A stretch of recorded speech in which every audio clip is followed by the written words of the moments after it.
আসসালামু আলাইকুম, কেমন আছেন সবাই? আবার আপনাদের মাঝে আমি চলে আসলাম। আজকে আমি আপনাদেরকে বাঁধাকপির পাকোড়া বানিয়ে দেখাবো। খুবই মজার এটি পাকোড়া। তো যারা আমার ভিডিও দেখবেন অবশ্যই একটি লাইক দিবেন পুরো ভিডিও দেখার জন্য। আশা করি আপনাদের ভিডিওটা খুব ভালো লাগবে। তো দেখতে পাচ্ছেন আমি এখানে একটা বাঁধাকপি নিয়েছি। তো বাঁধাকপিটা আমি সুন্দরভাবে কেটে নিব। তো আমি অল্প একটু বাঁধাকপি এখানে আমি কেটে নিয়েছি, একটু পোলে নিয়েছি। আমি কিন্তু ধুয়ে নিয়েছি, ধুয়ে এভাবে ছাঁকনিতে ছড়িয়ে রেখেছি যেন পানি না থাকে।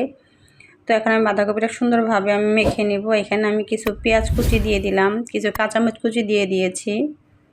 এখানে আমি রসুন বাটা দিয়েছি 1 টেবিল চামচের মতন, আদা বাটা দিয়েছি 1/2 টেবিল চামচের মতন, জিরা বাটা দিয়েছি আমি 1 টেবিল চামচের মতন, হলুদ গুঁড়ো দিয়েছি 1 টেবিল চামচের মতন, আর আমি এখানে লাল মরিচের গুঁড়ো দিয়েছি 1 টেবিল চামচের মতন, ধনিয়া গুঁড়ো দিয়েছি 1/2 টেবিল চামচের মতন, লবণ দিয়েছি স্বাদ মতন। তো দিয়ে আমি এখন হাত দিয়ে খুব ভালোভাবে একটু মেখে নিব পেঁয়াজের সাথে আর কি।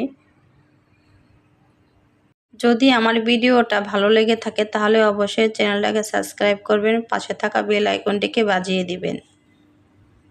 আমি এখানে বাদামি ডাল বাটা ব্যবহার করবো, এটা কিন্তু খেসারির ডাল। এখানে আমি 1/2 কাপের একটু বেশি আমি এখানে ডাল বাটা দিয়ে দিলাম। এখানে চাইলে আপনারা বেসন দিতে পারেন, তো আমার কাছে বেসন ছিল না, তাই আমি ডাল বাটা ব্যবহার করেছি। তো ডালটা দিয়ে খুব ভালোভাবে হাত দিয়ে মিশিয়ে নিয়েছি।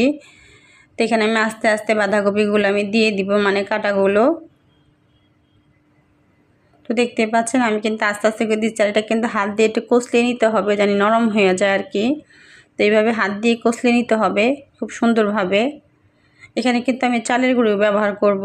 তো আগে ডালের সাথে খুব সুন্দরভাবে আমি নরম বানিয়ে নিব। তো দেখতে পাচ্ছেন আমার কিন্তু কতটা নরম হয়ে গেছে। এভাবে কিন্তু হাত দিয়ে কষলে কিন্তু বাঁধাকপিটা খুব সুন্দরভাবে নরম হয়ে যাবে। তো এখানে আমি 1 কাপের মতন চালের গুঁড়ি ব্যবহার করেছি, পুরোটা আমি ব্যবহার করিনি, আমার যতটুকু লাগবে আমি অতটুকুই নিব এখানে।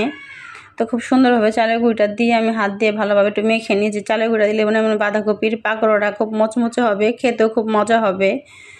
তো মাখা শেষ হয়ে গেছে, সব শেষে আমি এখানে কিছু ধনেপাতা কুচি ব্যবহার করেছি। তো ধনেপাতা কুচিটা দিয়ে একটু ভালোভাবে হাত দিয়ে মেখে নিলাম। এটা কিন্তু বিকেলের নাস্তায় খুব মজার একটি খাবার হতে পারে, অবশ্যই এবার বানিয়ে খাবেন।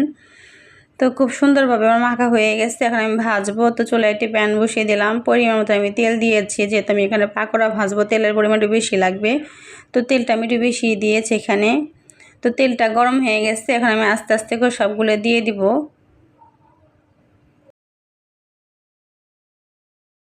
দেখতে পাচ্ছেন আমি কিন্তু দিয়ে দিয়েছি সবগুলো। এটা আমি কাঁটা চামচ দিয়ে খুব সুন্দরভাবে আস্তে আস্তে করে এটাকে আমি উল্টিয়ে নিব। আর এটা কিন্তু অবশ্যই কাঁটা চামচ দিয়ে উল্টিলে কিন্তু খুব সুন্দর হয়, ভালো হয় আর কি উল্টানোটা। তো একটা পিঠ আমার ভাজা হয়ে গেছে, আর একটা পিঠ আমি খুব সুন্দরভাবে উল্টিয়ে দিতেছি। যদি আমার ভিডিওটা ভালো লেগে থাকে তাহলে অবশ্যই চ্যানেলটাকে সাবস্ক্রাইব করবেন, পাশে থাকা বেল আইকনটিকে বাজিয়ে দিবেন। তো দেখতেই পাচ্ছেন আমি কীভাবে উল্টাচ্ছি। তাই খেয়াল রাখবেন যেন বাঁধাকপির পাকোড়া যেন না পুড়ে যায়, পুড়ে গেলে কিন্তু ভালো লাগবে না। আস্তে আস্তে করে জালটা কমিয়ে রাখে লাল লাল করে ভেজে নিতে হবে, তাহলে কিন্তু বেশি ভালো লাগবে। তো আমার কিন্তু বাঁধাকপির পাকোড়া খুব সুন্দরভাবে ভাজা হয়ে গেছে। তো আমি আস্তে আস্তে করে উঠিয়ে নিব।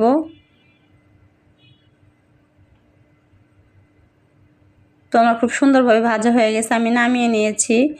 বাকিগুলো আমি ভাজে নিয়েছি, খুব সুন্দর ছিল পাকোড়াটা, খেতে অনেক মজা ছিল। যদি ভিডিওটা ভালো লাগে অবশ্যই লাইক কমেন্ট শেয়ার করে দিবেন।